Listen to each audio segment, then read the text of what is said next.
제가 늘 강조하는 이야기를 한 번 더 하려고 합니다.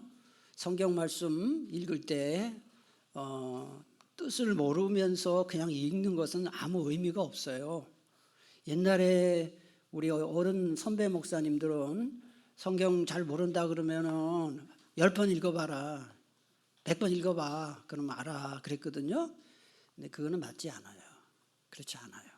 성경 뜻을 모르면서 10번 읽는 것보다 알고 한 번 읽는 것이 훨씬 이해할 수 있고 더 은혜가 되는 거예요. 그래서 성경을 알고 읽어야 돼요. 그래서 오늘 낮에 계시록 10장 9절에서 두루마리를 갖다 어떻게 하라 그랬어요? 먹어버리라 그랬잖아요. 알고 먹으라는 거예요. 이해하라는 거예요. 내 것으로 만들으라는 것이죠. 가끔 저한테 그런 질문 하시는 분이 계셔요. 성경에서 가장 어려운 성경이 요한계시록이에요. 이거는 신학자들도 다 인정하는 거고 목사님들도 다 인정을 하는 게예요. 요한계시록이 가장 어려워요, 해석이. 저보고 그래요. 가끔 어떤 교우님들이 계시록을 어떻게 연구를 하느냐 그러는데요. 제가 요한계시록을 내 것으로 만들기 위해서 계속 읽어요. 반복해서 계속 매일 읽어요. 성경 말씀의 뜻을 알고 계속 읽다 보니까 요한계시록 1장부터 22장까지 내 머릿속에 그냥 꽉 들어와 있어요. 그러니까 1장을 봐도 전체 숲을 보면서 1장을 읽고, 오늘 10장을 읽어도 22장 전체를 생각하면서 읽고. 그런데 여러분들이 지금까지 신앙생활을 오래 하신 분들은 설교를 얼마나 많이 들었어요. 또 강의를 얼마나 많이 배웠어요. 그런데 왜 이게 머릿속에 남지 않느냐? 그게 머리가 나빠 그런 게 아니에요. 아유, 나는 돌머리야 그러지 마세요. 다 돌머리예요. 다 거기서 거기에요. 누가 그러더라고요. 사람 머리 이렇게 부딪히면 돌가루가 나온다 그러더라고요. 맷돌 가면 돌가루 나오듯이 사람은 다 머리가 그렇게 좋지 않아요. 근데 어떤 사람은 한번 듣고도 기억하고, 어떤 사람은 아무리 들어도 기억이 안 난대요. 그게 어디에서 오는 차이냐 하면은 조각 지식은 절대로 기억나지 않아요. 조각 지식, 부분적으로만 들은 지식은 그때는 알 것 같은데 기억이 나지 않아요. 왜냐하면은 체계적으로 거기를 채워놓지 않았어요. 그러니까 성경 전체의 숲을 보면서 이게 어느 부분에 있는 부분인가를 알고 읽어야, 그리고 알고 그거를 자기가 이해를 해야 기억이 나는 거죠. 그래서 제가 이렇게 낮 예배 때도 성경을 계속 이것저것 안 하고 하는 거고, 또 오후 예배 때도 조금은 딱딱할 수 있지만 예언서를 하나씩 순서대로 하는 이유는 전부 이 체계를 잡아야 된다는 거예요. 체계를. 그러니까 조각 지식은 절대로 남지 않는다는 거 그러셔야 되고요. 그리고 제가 이렇게 유인물을 만들어 드리는데요. 이거 공부 시간에 한번 이렇게 공부하는 것으로 끝나면은 그건 또 아무것도 아니에요. 한번 집에 가서 한번 읽어보시고, 또 읽어보다가 잘 이해가 안 가면 지금 오후 예배, 낮 예배도 그렇지만은 전부 우리 삼국제일교회 딱 치면은 유튜브에 다 올라가 있어요. 이렇게 좋은 세상이에요. 그러니까 지난번에 했던 강의가 지금 다 올라가 있어요. 계시록 설교도 다 유튜브에 올라가 있어요. 한번 다시 반복해서 들어보면은 충분히 이해할 수가 있고요. 예를 들어서 예레미야를 읽을 때는 예레미야 강의안을 옆에 두고 읽으면은 예레미야가 훨씬 이해가 빠른 것이죠. 그래서 여러분들 이왕 어렵게 공부하는데 성경 말씀을 배우는 것이 여러분의 살이 되고 피가 되고 두루마리를 갖다 먹는 그런 여러분 다 될 수 있기를 축복합니다. 이제 오늘은 예레미야 마지막 시간이에요. 2번 이제 배웠어요. 뭐 지금 기억에 별로 없겠지만은 그 나중에 유인물을 보시면 생각이 날 겁니다. 지금 양이 좀 많기 때문에 제가 그냥 빨리 진행을 할 테니까 여러분들이 잘 따라오시면 되겠습니다. 네 번째인데요. 하나님이 왜 이스라엘 백성들에게 예레미야 말씀을 기록하게 했을까? 그게 기록 목적이에요. 근데 우리는 이걸 알아야 돼요. 이스라엘 백성에게 예레미야서를 주신 그 목적은 곧 나에게도 필요해서 주신 것이다. 아멘이십니까? 예레미야를 왜 성경을 기록하게 했을까? 1차 수신자는 유다인들이지만은 2차 수신자는 우리들. 그러니까 이 4번 기록 목적은 나에게 예레미야서를 주신 목적이기도 하다 하는 것을 알고 이해를 하셔야 돼요. 첫 번째, 두 번째, 세 번째가 세 가지 목적이 있다 하는 거예요. 우리가 비록 하나님의 백성이라 할지라도 말씀 어기고 계속 불순종하면, 거기다 계속 불순종하면이라는 말에 잘 줄을 치세요. 계속 불순종하면, 이 말은 무슨 말하고 똑같은지 아세요? 말씀과 상관없이 살면, 이 말이에요. 여러분, 한 주간 세상에 살면서 내 마음대로 사는 거, 그게 불순종이에요. 하나님 말씀과 전혀 상관없이 살면 어떤 일이 벌어지느냐? 반드시 패망할 수밖에 없다. 예레미야 전체가 그걸 보여주고 있어요. 계속 불순종하면, 말씀과 상관없이 살면 결국은 어떻게 할 수밖에 없다고요? 패망할 수밖에 없다. 그게 예레미야에 주신 중요한 첫 번째 목적이에요. 그 다음에 두 번째, 거기다 줄을 치세요. 형식적 신앙생활, 타성에 젖은 신앙생활, 위선적 신앙생활. 이런 신앙생활이 얼마나 어리석은 일인지를 보여주고 하나님의 뜻을 잘 분별하고 순종하는 일이 신앙의 핵심임을 강력하게 주장하는 것이 예레미야서를 주신 두 번째 목적인데, 여러분, 형식적인 신앙생활, 타성에 젖은 신앙생활, 그 다음에 위선적인 신앙생활은 주로 어떤 사람들이 하느냐? 모태신자들이 해요. 그리고 오래 믿은 사람들이 그 짓을 해요. 우리 교회 보면 처음 교회 나온 지 얼마 안 되신 분들 보면 이렇지 않아요. 오히려 열심히 있어요.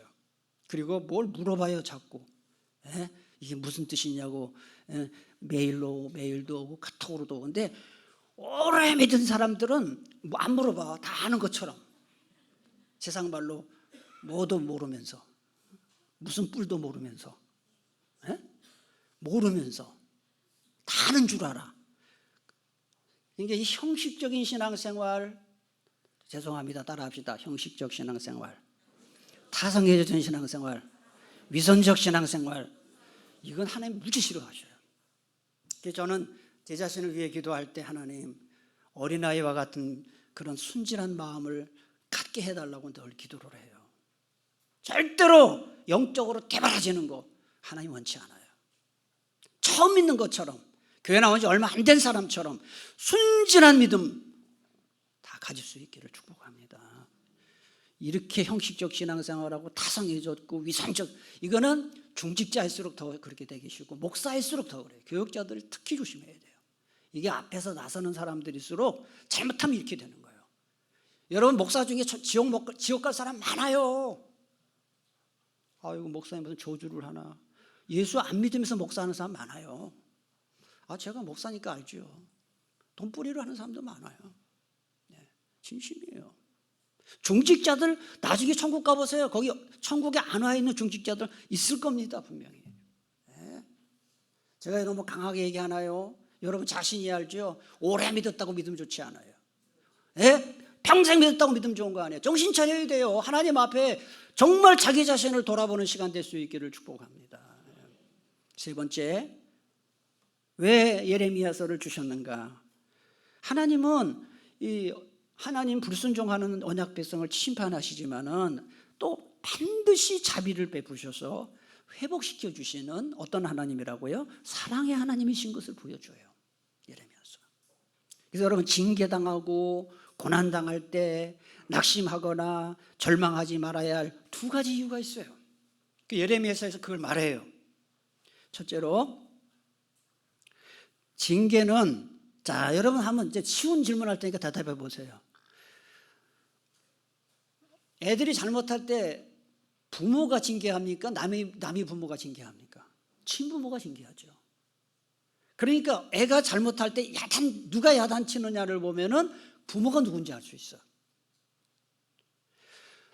아니, 목사님, 예수 안 믿는 사람들은 저렇게 개판으로 사는데도 왜 하나님 가만 내버려 두고 주일 잘 지키다가 한 번 주일 안 지켰다고 하나님은 다 칩니까? 그거 왜 그런지 알아요? 여러분이 하나님의 자녀라는 증거예요. 그건 하나님이 간섭하는 거예요. 어떤 면에서 주일 한 번 안 지켰는데도 야단 맞고 11조 한 번 띄워 먹었는데 하나님이 금방 그걸 몇 배로 더 손해보게 만들고, 그 사람은 하나님을 엄청 사랑하는 사람이에요. 저도 우리 교회 안에서 이렇게 보면 청년들이나 애들 이렇게 막 하다 보면 영 눈에 거슬리는 거 다 보이죠. 근데 별로 야단 안 쳐요. 왜냐하면 또 상처받을까 봐 그런 것도 있고, 부모가 있는데 뭘 내가 그렇게 하겠어요. 그러나 우리 아이들이 만약에 잘못됐다, 가만 안 놔두지요. 집에 가서 그냥 가만 안 놔두지요. 왜? 내 자식이니까. 여러분, 신앙생활을 똑바로 안 했더니 삶에 많이 고난이 있다, 어려움이 있다. 왜 낙심하지 말아야 되느냐? 하나님이 나를 자녀로 인정해 주시는구나. 할렐루야. 그게 첫 번째 이유예요. 하나님이 나를 자녀로 인정해 주시는구나. 그래서 여기 보면 성경 구절 두 가지 해놨어요. 히브리서 12장 8절 시작. 징계는 다 받는 것이거늘 너희에게 없으면 사생자여 친아들이. 참, 이거 징계가 없는 사람은 친아들 아니래, 하나님이. 그 다음 잠언 3장 12절 시작. 대저 여호와께서 그 사랑하시는 자를 징계하시기를 마치 아비가 그거 기뻐하는 아들을 징계함같이 하시네요. 그러니까 첫째는 징계받고 고난받을 때 왜 낙심하지 말아야 되느냐? 내가 하나님의 자녀라는 증거이기 때문에 낙심하면 안 돼요. 두 번째로는 왜 낙심하고 절망하지 말아야 되느냐? 하나님은 이런 징계와 고난을 통해서 믿음을 자라게 하셔요. 여러분, 산전수전 겪어야 철들어요. 애들 군대 갔다 와야 남자들 철든다 그러잖아요. 요새 뭐 군대 갔다 와도 철 안 들더라고. 근데 군대 갔지 않으니까. 옛날에는 군대 갔다 오면 철들었거든요. 여자는 시집 가서 애 낳고 키워봐야 철들어요. 그러니까 뭔가 어려움을 당해봐야 사람이 하나님한테 바짝 엎드려서. 그러니까 어려움 당할 때 낙심하지 말아야. 두 번째 이유는 뭐냐? 하나님이 훈련하시는 거예요. 훈련하신다. 요즘 혹시 삶에 어려움이 있거나 그러면 하나님 나를 좀 훈련하시는구나, 내가 이 훈련을 통해서 성장하기 원합니다, 이렇게 기도를 하면 되는 거예요. 그 다음에 다섯 번째, 예레미야서의 구조라는 말 옆에다가 전체의 줄거리 이렇게 써놓으면 돼요. 여러분 옛날에 국어 학교 다닐 때 전체의 줄거리, 문단 나누기. 그래서 성경을 공부를 잘하려면 이런 문단 나누기를 잘해야 돼요. 근데 여기 다 나눠놨어요. 그래서 앞으로 예레미야 읽을 때 이 책을 제가 드린 이 교환을 보시면 좋아요. 여기 보면 예레미야가 52장까지 있는데 초점 맨 위에, 맨 위에 1장부터 25장까지는 유다 심판이에요. 유다 심판. 유다 나라를 하나님이 어떻게 심판할 것인가, 유다라고 써놓으시면 돼요. 유다를 심판하실 것에 대해서 말씀하고요. 26장에서 45장까지는 예레미야 자신의 어떤 자전적인 이야기, 예언자, 이건 예레미야예요. 예레미야 자신의 어떤 자전적인 이야기를 써놓고 있고, 46장에서 51장까지는 열방 심판이에요. 열방 심판. 그 밑에 보면 9개 국가예요. 9개 국가를 하나님이 어떻게 심판하실 것인가를 이렇게 말씀을 하셨어요. 그래서 그런 걸 쭉 보시고 크게 네 부분으로 나눈다. 핵심 구조 요절, 예레미야의 요절, 아까 제가 성경 읽자고 할 때 말씀을 드렸는데 어디라 그랬죠? 31장 33절이 요절이에요. 요절은 알아두세요. 성경 전체의 요절은 어디죠? 요한복음 3장 16절. 요절을 알아놔야 돼요. 예레미야 요절은 31장 33절이다. 자, 이제 여섯 번째, 예레미야의 특징. 예레미야와 같은 시대에 활동한 예언자들이 있어요. 3명을 제가 거기다 빈칸을 놔뒀는데요. 하나님이 말이죠, 북이스라엘이 막 망할 때 이스라엘 백성들이 그래도 정신을 못 차리니까 화가 났어. 그래서 그렇게 외우면 돼요. 화났어. 하박국, 나훔, 스바냐. 왜 저를 쳐다보세요? 쓰시라고. 하박국, 나훔, 스바냐. 화났어요. 하나님이 화가 나셔서 하나스를 보냈어요. 누구? 하박국, 나훔, 스바냐. 화났어요.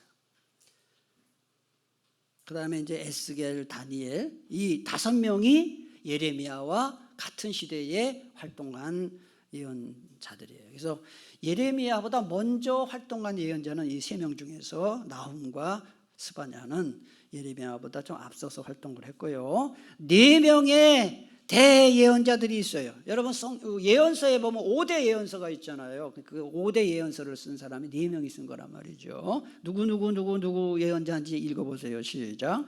이사야, 예레미야, 에스겔, 다니엘. 4명이에요. 대예언자 하면 4명이에요. 4명. 소예언자는 12명. 그렇죠? 12명.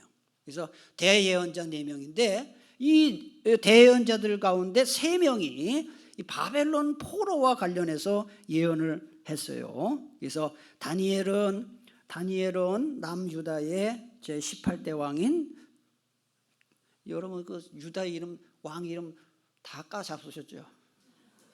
그림 다 기억하셔요?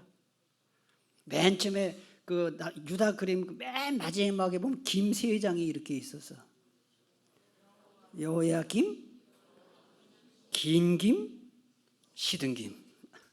여호야김, 그 다음에 긴김, 여호야긴, 그 다음에 시든김, 시드기야. 그렇게 외우라 그랬어요. 다 까잡수셨죠. 그래서 18대 왕인 여호야김 시대, 그 1차 이제 포로 사건. 그거를 다니엘이요, 여러분, 다니엘이 1차 포로 때 잡혀가요. 같이 잡혀가요. 그 다음에 에스겔은 19대 왕이 누구겠어요? 여호야김 다음에 긴김, 여호야긴 시대의 2차 포로. 그래서 에스겔은 2차 포로 때 잡혀가요. 좀 재밌죠.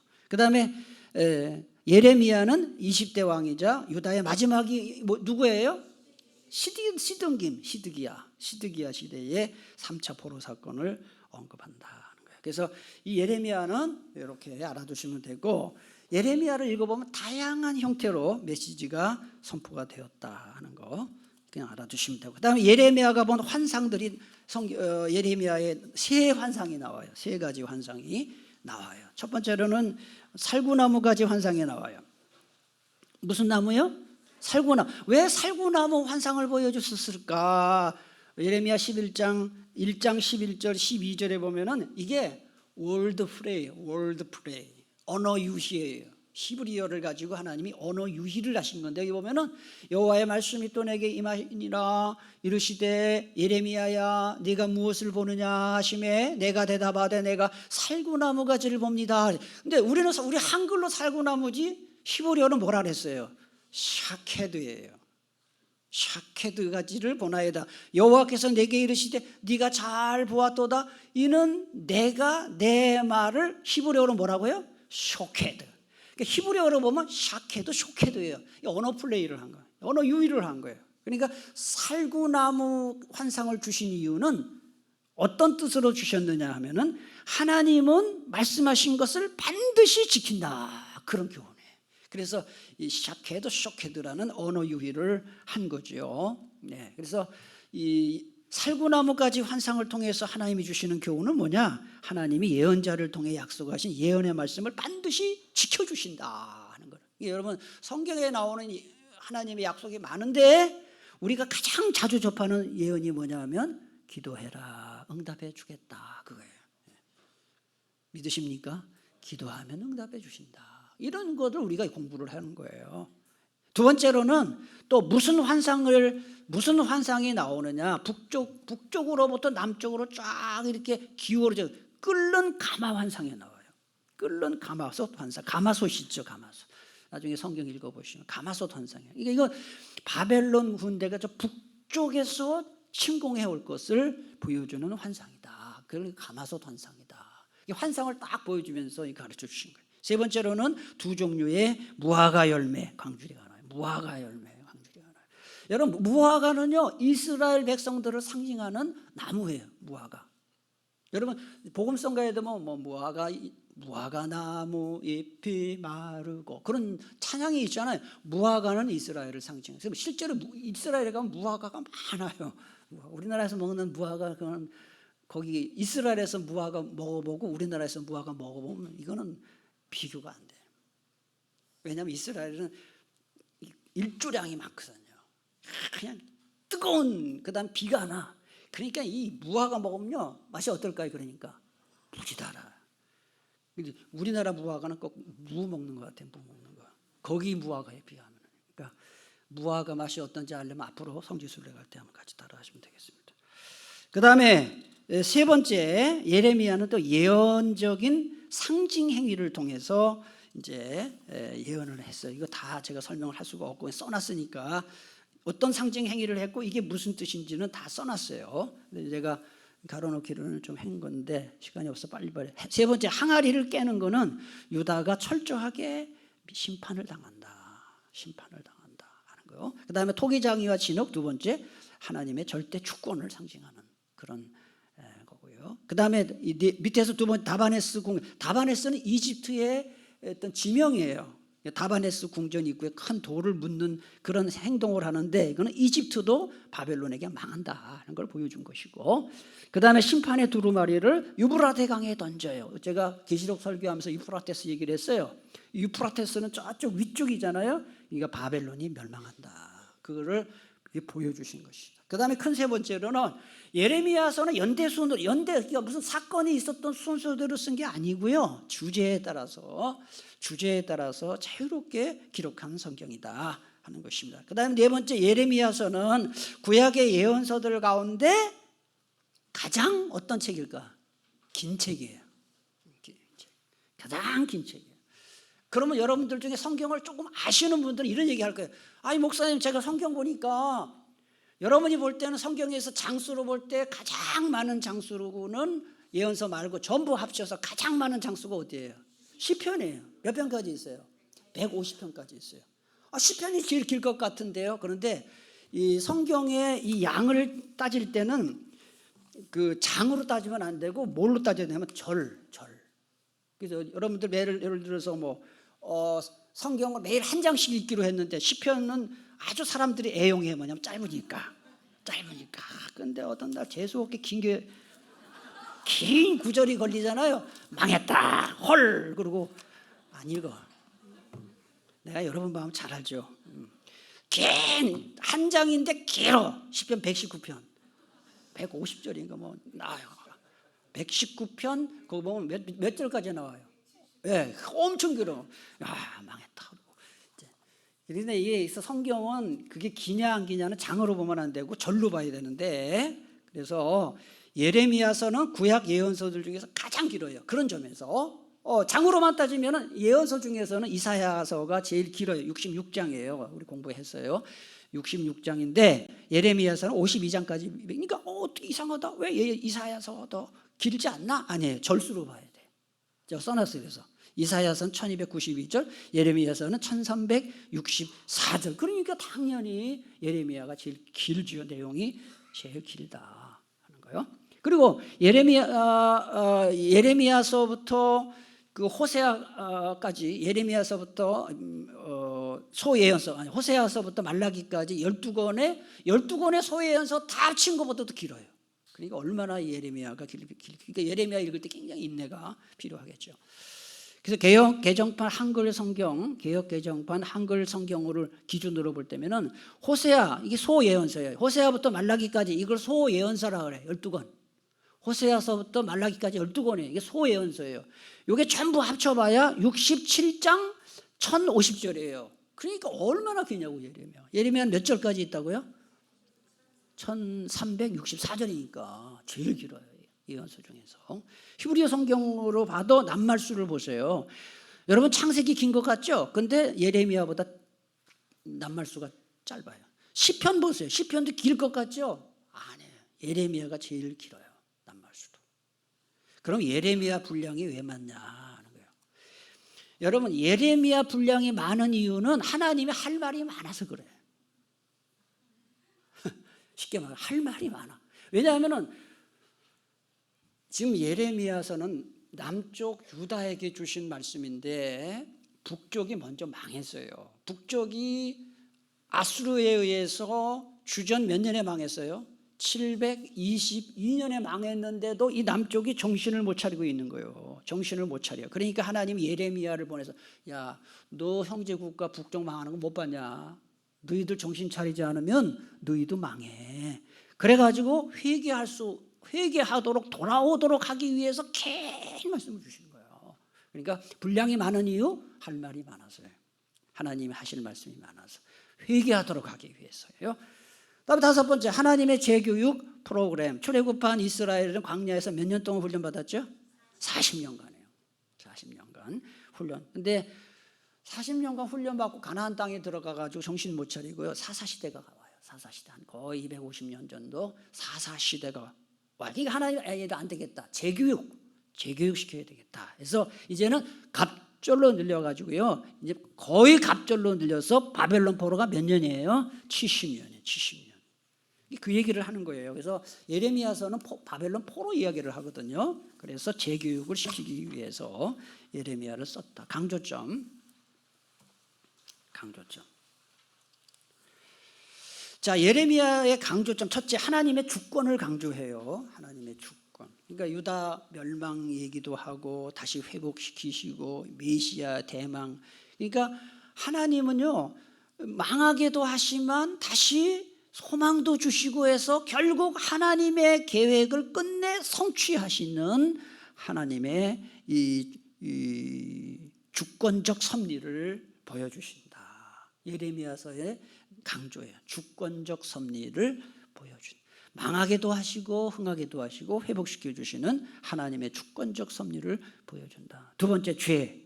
요 세 가지 죄는 우리도 짓기 쉬운 죄라는 것을 아시고요. 세 가지 거짓됨을 공박을 해요. 첫째는 회개를 거부하는 거짓 평안이에요. 거짓 평안. 거기다 잘 써놓으세요. 평안. 거짓 평안이에요. 이게 뭐냐 하면은 아무 일이 없다고, 어려운 일이 없다고 방심하면 안 된다는 거야. 지금 하나님 앞에 신앙생활을 똑바로 안 하는데도 지금 아무 일이 없다, 아무 어려움이 없다, 그 거짓 평안이에요. 여러분 보세요. 하나님께 계속 불수종하죠. 하나님 참으셔요. 저도 우리 아이들을 지금은 다 커서 이제 그런 일이 없지만은 더 어렸을 때, 특히 대학교 다닐 때는 별 넣다가 한번 혼내요. 막 이렇게 조금씩 혼낸 적 없어요. 딱 두고 봐요. 두고 보자. 그리고 딱 하나, 둘, 셋, 몇 가지 딱 여기가 채워놓고 그러고 한번 딱 이렇게요. 예? 그리고 가르치고 그렇게 하는데 하나님도요.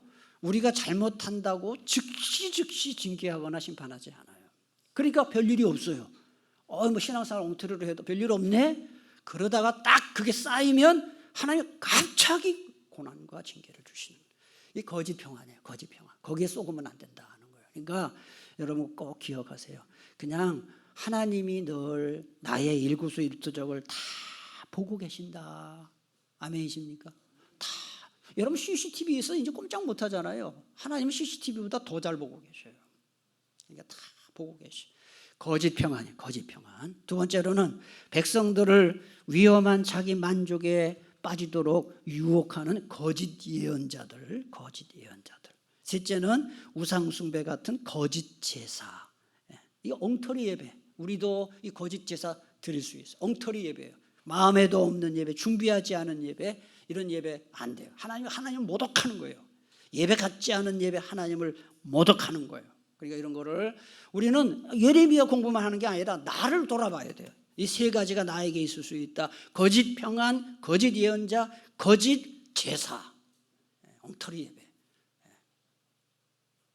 그다음 세 번째, 심판과 회복에 대해서 예레미야서는 강조한다 하는 거예요. 그래서 심판은 불가피했지만 하나님이 그 심판 가운데서도 치명적이지 않도록 배려를 하시고 바벨론 포로로부터 귀환하도록 이렇게 하시죠. 3차에 걸쳐서 귀환을 하시도록 예언을 하시고, 네 번째, 새 언약 사상입니다. 자, 여러분 여기 한번 제가 질문을 했어요. 새 언약 사상 질문. 잘 질문을 읽어보세요. 시작. 예레미야.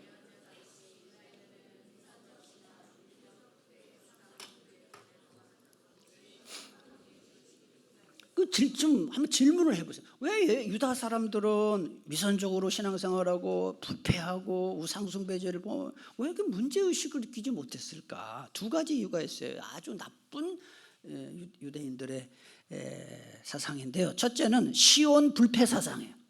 시온 불패 사상이고, 둘째는 다윗 언약에 대한 맹목적 확신이에요.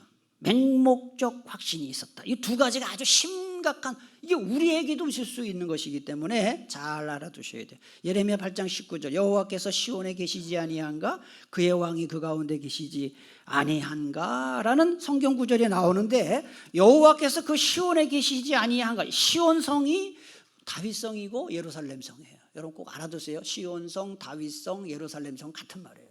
시온, 다윗, 예루살렘은 같은 말이다 하는 거예요. 그리고 이건 무슨 얘기예요? 여호와께서 시온에 계시지 아니한가? 이게 무슨 사상이냐? 하나님은 예루살렘 성전에 임재하고 계시기 때문에 우리가 아무리 잘못해도 하나님 자신을 위해서라도 절대 예루살렘은 망하지 않는다. 이런 시온 불패 사상이에요. 미신이에요, 미신. 우리 대문에다가 교패 붙여놨어요. 산곡제일교회 교패. 나는 산곡제일교회 교인이기 때문에, 하나님의 백성이기 때문에 하나님 절대로 나 어려움 안 준다. 시온 불패 사상이에요. 그럴 수 있어요. 자기 신앙이 어떤지는 생각 안 하고.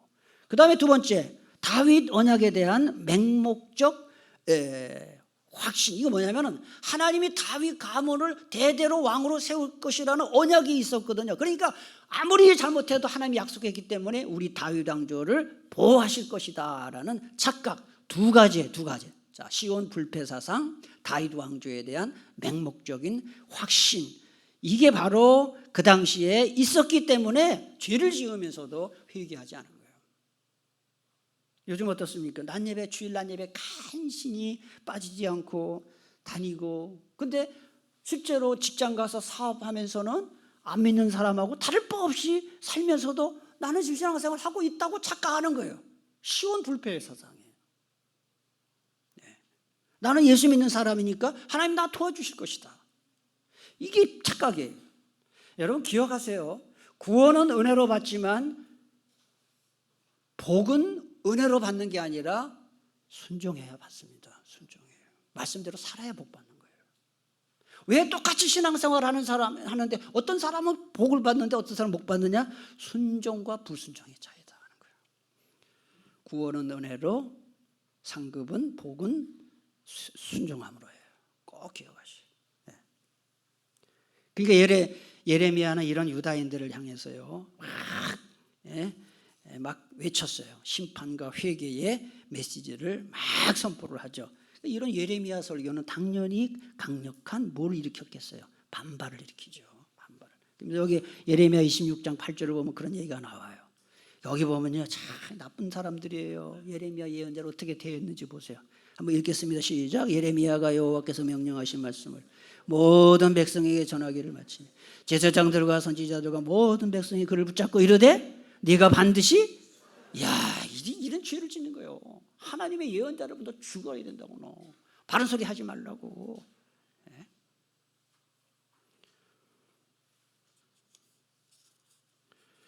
그 다음에 예레미야는 기존의 모세 언약이나 다윗 언약에 근거한 단순한 회복 사상을 뛰어넘는 획기적인 새 언약 사상을 선포했습니다. 장차 메시아에 의해 영원히 세워질 이 새 언약은 하나님이 자기 백성의 죄를 용서하실 뿐만 아니라 각 개인의 심령을 새롭게 하고 그곳에 하나님 말씀을 거룩함으로써 기록함으로써 새로운 생명을 가진 자가 되게 하신다는 것이다. 예레미야 31장 31절에서 33절에 보면 새 언약의 얘기가 나와요. 새 언약의 얘기가. 지금 시간이 너무 와서 안 읽겠습니다. 각자 읽어보시고. 그런데 하나님이 예레미야를 통해 주신 이 새 언약이 누구를 통해 성취되는지 아세요? 예수님을 통해 성취돼요. 예수님을. 그게 바로 마가복음에 나와요. 예수님이 최후, 오늘 낮예배 설교했지만 최후 만찬, 성만찬 예식할 때 이 말씀 주셨어요. 새 언약에 대해서. 마가복음 14장 22절에서 24절에 보니까 이건 같이 읽겠습니다. 시작. 그들이 먹을 때 예수께서 떡을 가지사 축복하시고 떼어 제자들에게 주시며 이르시되 받으라 이것은 내 몸이니라 하시고 또 잔을 가지사 감사기도 하시고 그들에게 주시니 다 이를 마시며 이르시되 이것은 많은 사람을 위하여 흘리는 나의 피 곧 언약의 피다. 이게 새 언약이에요. 예수님을 통해서 예레미야 예언의 성취가 결국 성취가 되었다. 여기서 알 수 있는 게 뭐예요? 구약 예언자들의 모든 예언이 예수님에 의해 성취되는 것을 통해서 신구약 성경의 주인공은 누구라고요? 예수님이에요. 예수님. 그러니까 여러분 항상 예수님을 봐야 돼요. 성경에서 예수님. 자, 그다음 예언자 예레미야가 새 언약을 선포했다면 예언자 에스겔입니다. 에스겔은 새 마음과 새 영을 선포합니다. 자, 이 참다. 예레미야는 새 언약, 에스겔은 새 마음과 새 영, 그다음에 이사야는 새 노래, 새 하늘과 새 땅을 선포했다. 그게 조금씩 달라요. 그래서 그 밑에다 성경 구절을 에스겔과 이사야의 예언을 보면 그렇게 분명히 나와 있어요. 자, 에스겔 36장 26절 27절 한번 읽겠습니다. 시작. 또 새 영을 너희 속에 두고 새 마음을 너희 속에 너희 육신에서 굳은 마음을 제거하고 부드러운 마음을 줄 것이며 또 내 영을 너희 속에 두어 너희로 내 율례를 행하게 하리니 너희가 내 규례를 지켜 새 마음, 부드러운 마음, 말씀을 잘 받아들이는 게 부드러운 마음이에요. 부드럽다는 것은 뭐 사람이 온유하다는 게 아니라 말씀을 잘 받아들이는 게 부드러운 마음이에요. 말씀을 안 받아들이는 것은 완악한 마음이고요. 이사야 42장 10절, 이사야 65장 17절은 이것은 예수 그리스도를 통해서 이 땅이 새롭게 될 것을 말씀하죠. 마지막입니다. 핵심. 자, 이게 마지막. 예레미야 전체의 주제가 뭐냐? 심판과 구원, 하나님의 사랑과 하나님의 공의와 사랑이에요. 그래서